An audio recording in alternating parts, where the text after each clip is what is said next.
चिखलवाडी ते गुरुद्वारा कॉर्नर रस्ता नरकयातना, प्रशासनाच्या बेफिकिरीमुळे नागरिक आणि व्यापारी हैराण. आमदारांच्या मध्यस्थीनंतर प्रशासन सुस्त, जुना मोंढा बाजारपेठेतील व्यापारावर मोठा परिणाम. नांदेड शहरातील अत्यंत गजबजलेली आणि मुख्य बाजारपेठ असलेल्या जुना मोंढा भागाला जोडणारा चिखलवाडी कॉर्नर ते गुरुद्वारा कॉर्नर हा मुख्य रस्ता मागील अनेक महिन्यांपासून रखडलेल्या अवस्थेत आहे. या रस्त्याच्या दुरवस्थेमुळे नागरिक आणि व्यापाऱ्यांना मोठ्या संकटाचा सामना करावा लागत असून स्थानिक प्रशासनाच्या बघ्याच्या भूमिकेवर आता तीव्र संताप व्यक्त केला जात आहे. वाहतूक कोंडी आणि धुळीचे साम्राज्य. हा रस्ता शहराचा मुख्य दुवा असल्याने येथे 24 तास वाहनांची वर्दळ असते. मात्र रस्ता खोदलेल्या अवस्थेत असल्याने येथे रोज मोठ्या प्रमाणात वाहतूक कोंडी, ट्रॅफिक जाम होत आहे. वाहनधारकांना खड्ड्यांतून आणि चिखलातून कसरत करत मार्ग काढावा लागत आहे. यामुळे अपघातांचे प्रमाणही वाढले असून पादचाऱ्यांना चालणे मुश्किल झाले आहे. व्यापाऱ्यांचे कंबरडे मोडले.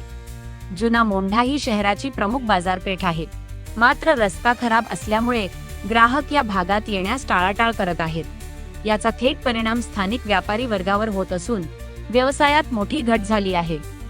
अनेक वेळा तक्रारी देऊनही प्रशासन लक्ष द्यायला तयार नाही. आम्ही जगायचे कसे, असा सवाल येथील व्यापाऱ्यांनी उपस्थित केला आहे. आमदारांच्या सूचनेलाही केराची टोपली.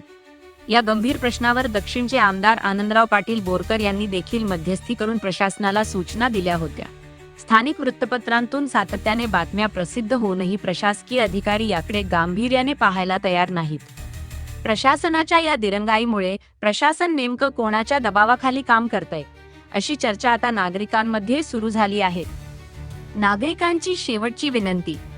स्थानिक नागरिक आणि व्यापारी संघटनेने प्रशासनाला पुन्हा एकदा कळकळीची विनंती केली आहे की पावसाळ्यापूर्वी किंवा लवकरात लवकर या रस्त्याचे काम पूर्ण करून सर्वसामान्यांची या त्रासातून मुक्तता करावी. आता या बातमीची दखल घेऊन प्रशासन हालचाल करणार की पुन्हा आश्वासनांची बोळवण करणार, याकडे सर्वांचे लक्ष लागले आहे. मॉडिफाई